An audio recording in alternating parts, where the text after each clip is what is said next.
أعوذ بالله من الشيطان الرجيم. بسم الله الرحمن الرحيم. ليس البر أن تولوا وجوهكم قبل المشرق والمغرب ولكن البر من آمن بالله واليوم الآخر والملائكة والكتاب والنبيين وآتى المال على حبه ذوي القربى واليتامى والمساكين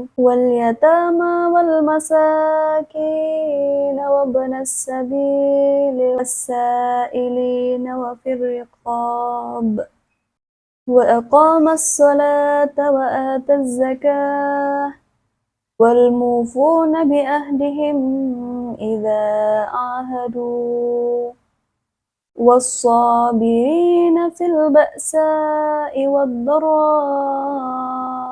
البأس أولئك الذين صدقوا وأولئك هم المتقون. Assalamualaikum warahmatullahi wabarakatuh. Saya Saadatul Kamila dengan NIM 2114050032. Di video ini saya akan menjelaskan tafsiran surat Al-Baqarah ayat 177.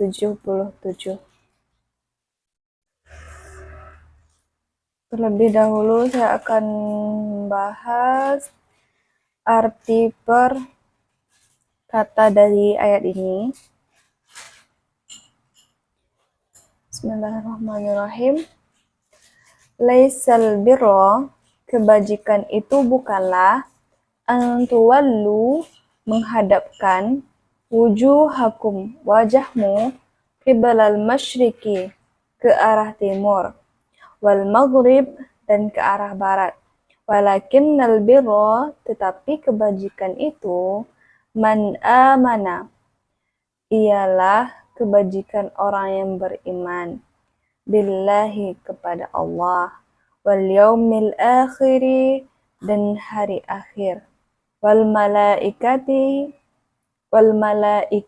dan para malaikat, wal kitabi, dan kitab-kitab, wan nabiyyin, dan para nabi, wa ata, dan memberikan, al-mala, harta, ala hubbihi, yang dicintainya, zawil qurba, kepada kerabat, wal yatama, dan anak yatim, wal masakina, dan orang-orang miskin, wabnas sabil, dan orang-orang yang dalam perjalanan atau musafir, wasailina, dan peminta-minta, wafir riqab, dan untuk memerdekakan hamba sahaya, wa aqama, yang melaksanakan as-salata, salat, wa ataz zakat, dan yang menunaikan zakat, wal mufun, dan orang-orang yang menepati bi'ahdihim, janji mereka, idza ahadu, apabila mereka berjanji, wasabirina, dan orang yang sabar, fil ba'sa'i, dalam kemelaratan, wad-dharra'i, dan penderitaan, wahinal ba's, dan pada masa peperangan, ulaikal ladzina, mereka itulah orang-orang yang sodaku, benar, wa ulaika humul muttaqun, dan mereka itulah orang-orang yang bertakwa. Kemudian arti secara keseluruhannya,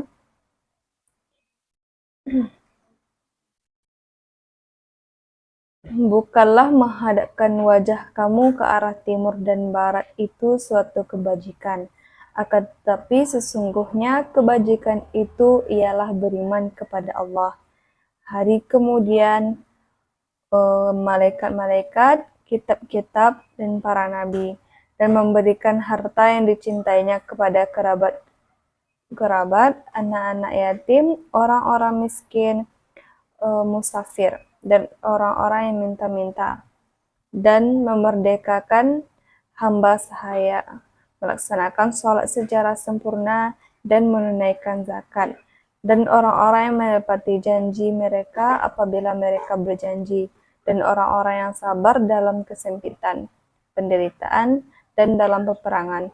Mereka itulah orang-orang yang benar imannya, dan mereka itulah orang-orang yang bertakwa. Selanjutnya, saya akan menjelaskan tafsiran dari ayat ini, yaitu ayat Al-Baqarah, surah Al-Baqarah ayat 177.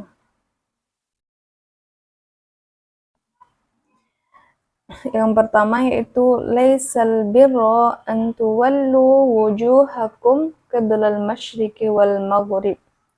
Dan bukanlah menghadapkan wajah kamu dalam sholat ke arah timur dan barat itu suatu kebajikan.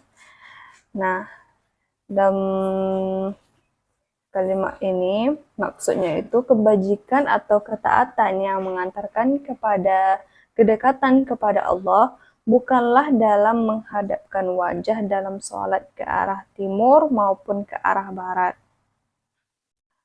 Karena bukan arahlah yang menjadi hakikat suatu kebajikan. Menghadap ke arah timur atau ke barat bukan sesuatu hal yang sulit atau membutuhkan perjuangan. Jadi, kebajikan yang mengantarkan kepada kebahagiaan dunia dan akhirat itu didapat bukan dari hanya mengerjakan sholat saja, namun ada penyebab lainnya yang dijelaskan pada ayat ini, itu salah satunya itu keimanan kepada Allah dan yang lain sebagainya. Sebelum menafsirkan kalimat selanjutnya, lebih dahulu kita akan membahas tentang turunnya ayat ini. Sebagian pendapat mengatakan ayat ini turun untuk orang Yahudi dan Nasrani, yaitu orang Yahudi saat itu beribadah menghadap barat dan Nasrani menghadap timur dan menganggap kebaikan pada diri mereka. Kemudian ada juga yang mengatakan riwayat Ibnu Abbas menjelaskan bahwa ayat ini turun untuk orang mukmin yang bertanya kepada Nabi Shallallahu Alaihi Wasallam tentang dulu ketika seseorang membaca syahadat dan sholawat menghadap ke arah manapun kemudian mati, maka ia akan masuk surga. Setelah Nabi SAW hijrah dan turun kewajiban-kewajiban, batasan-batasan syariat, dan kiblat dialihkan ke Ka'bah. Kemudian Allah menurunkan ayat ini. Kemudian alasan lainnya itu sebab turunnya ayat ini, sebagian pendapat mengatakan karena pengingkaran orang-orang kafir kepada umat Islam terhadap pemindahan kiblat dari Baitul Maqdis ke Ka'bah. Korelasi ayat ini dan ayat sebelumnya tampak jelas karena jika memang ayat ini turun untuk ahli kitab, maka pada ayat sebelumnya mereka telah disebutkan dengan sebutan yang tidak baik sebab mereka menyembunyikan apa yang diturunkan Allah dan menggantinya dengan harta yang hina. Disebutkan pula apa yang telah disebutkan nanti untuk mereka. Dalam hal ini tidak ada yang tersisa bagi mereka dalam syiar agama kecuali sholat mereka dan menganggap hal tersebut adalah suatu kebaikan. Kemudian turunlah ayat ini sebagai jawabannya. Ayat ini seakan-akan berkata kepada mereka, bukan demikian yang dinamai kebajikan. Hubungan ayat yang dikemukakan di atas mengisyaratkan pandangan ini. Tetapi ada juga yang berpendapat bahwa ayat ini ditujukan kepada kaum muslimin ketika mereka menduga bahwa mereka telah meraih harapan mereka dengan beralihnya kiblat ke Makkah. Kemudian mereka diperingatkan oleh ayat ini.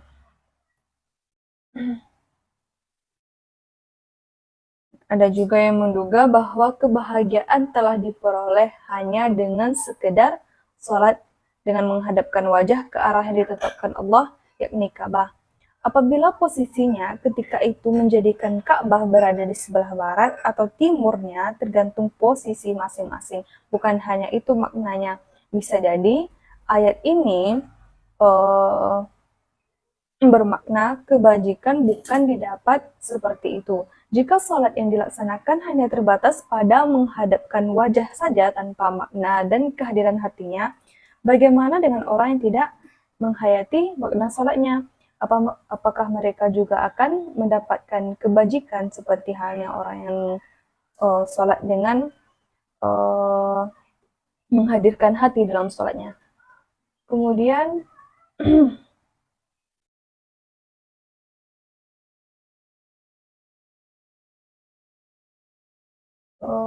belum. Maka dapat disimpulkan bahwa kebajikan atau ketaatan yang mengantarkan kepada kedekatan kepada Allah bukanlah dari menghadapkan wajah dalam sholat ke arah timur dan barat tanpa makna. Kemudian kalimat selanjutnya yaitu walakinnal birra man amana billah. Akan tetapi sesungguhnya kebajikan yang sempurna itu ialah orang yang beriman kepada Allah. Nah, di sini dikatakan beriman kepada Allah, kemudian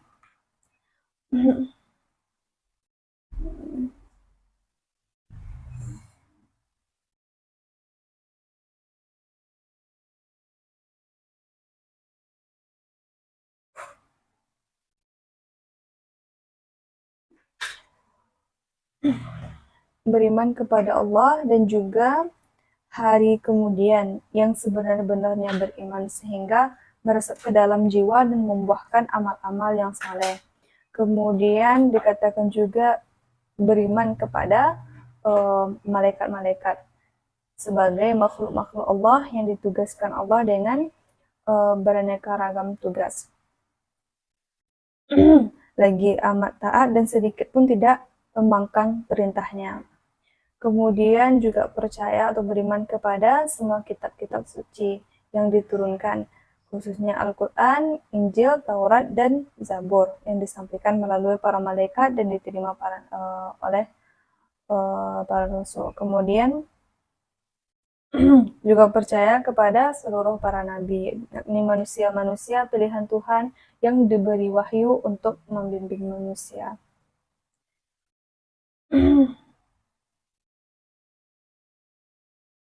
Kemudian dalam ayat ini juga dijelaskan tentang hakikat melakukan kebaikan bagi umat manusia.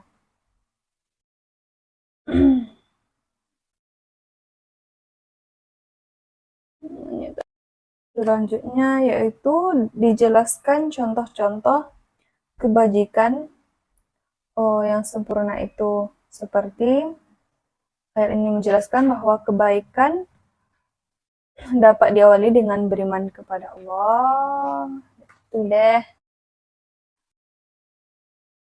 Setelah menyebutkan sisi keimanan yang hakikatnya tidak nampak, ayat ini melanjutkan ke penjelasan tentang contoh-contoh kebajikan sempurna dari sisi yang lahir ke permukaan, seperti halnya berupa kesediaan, pengorbanan, kepentingan pribadi demi orang lain, sehingga bukan hanya memberikan harta yang sudah disenangi atau dibutuhkan, walaupun ini tidak terlarang, tetapi memberikan harta yang dicintainya secara tulus dan demi meraih cintanya kepada kerabat, anak yatim, orang miskin, musafir yang memerlukan pertolongan. Dan begitu pun dengan orang-orang yang meminta-minta dan juga memberi untuk tujuan memerdekakan hamba sahaya, yakni orang yang tertawan dalam peperangan, kemudian dibebaskan, atau maupun orang yang hilang kebebasannya akibat penganiayaan. Kemudian juga orang yang melaksanakan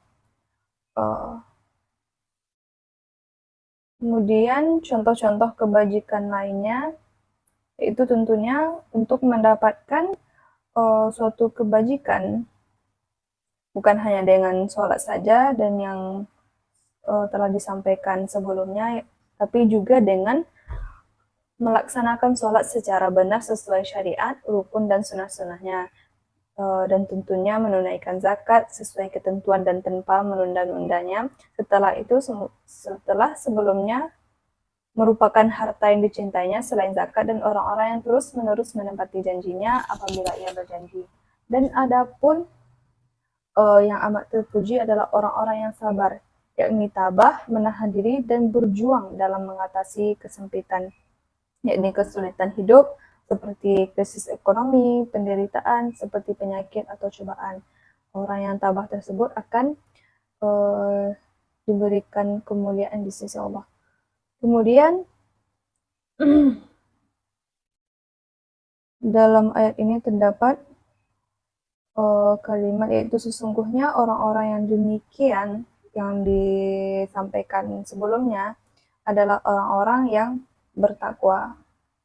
Jadi jelas dalam ayat ini bahwasanya kebajikan itu mencakup aspek yang luas, tidak hanya sekedar telah melaksanakan sholat saja kemudian dia mendapatkan kebajikan, namun juga dengan perbuatan yang lainnya yang mengantarkan seseorang tersebut kepada kesolehan sehingga menjadi orang yang taat dalam beragama. Kemudian kandungan surat Al-Baqarah ayat 177 ini, yang pertama itu terdapat pendidikan tauhid di dalamnya.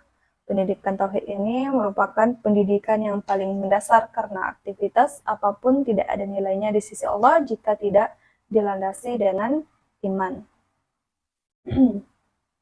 Berdasarkan analisis ilmu pendidikan Islam terhadap Quran, surah Al-Baqarah ayat 177 ini, bahwa pendidikan tauhid itu merupakan upaya sadar yang dilakukan secara sistematis dan terstruktur oleh orang-orang yang telah bertanggung jawab untuk pertumbuhan anak menuju arah dewasa tentang pengesaan Allah, di mana di dalamnya membahas materi pendidikan tauhid, yakni iman kepada Allah, malaikat, kitab, nabi, hari akhir atau kiamat, dan iman kepada qada dan qadar serta hubungan iman dan amal soleh.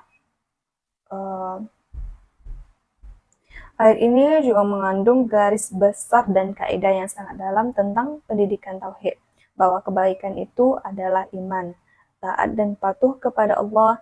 Implikasinya pedagogis Quran Surat Al-Baqarah ayat 177 ini yang pertama terhadap tujuan pendidikan, yakni membentuk individu supaya memiliki ketauhidan atau keimanan yang kokoh kepada Allah Subhanahu wa taala. Kedua, pendidik yang memiliki tanggung jawab yang besar dalam membina anak didik agar memiliki tauhid yang kokoh, karena pada dasarnya anak didik sudah memiliki potensi fitrah keagamaan yang harus diarahkan dan dikembangkan dengan memberikan materi tauhid sehingga anak didik tersebut dapat memahami dan mengamalkan apa yang telah disampaikan. Kemudian juga diharapkan dapat memiliki keimanan yang kokoh sehingga akan senantiasa melaksanakan segala perintahnya dan menjauhi larangannya. Selain pendidikan tentang tauhid, di sini juga dijelaskan pendidikan tentang ibadah sebagai tindak lanjut dari keyakinan atau keimanan tersebut, seperti halnya sholat, zakat, dan lain sebagainya. Kemudian ada juga pendidikan akhlak atau muamalah yang terdapat pada ayat ini, yaitu buah dari keyakinan dan ibadah ini, yaitu menjadikan orang yang baik, suka membantu orang lain, baik itu karib kerabat, orang miskin, orang fakir, musafir, dan lain sebagainya, seperti yang telah dijelaskan dalam ayat ini, dan memberikan karakter yang kuat, seperti menempati janji bila ia berjanji, kemudian sabar dalam segala ujian yang diberikan. Jadi ayat ini memberikan pendidikan tentang hakikat dari Islam itu sendiri yang diistilahkan dengan albir atau orang yang abror. Bisa saya sampaikan pada video ini tentang tafsir Surat Al-Baqarah ayat 177. Baiklah, saya akhiri dengan Assalamualaikum warahmatullahi wabarakatuh.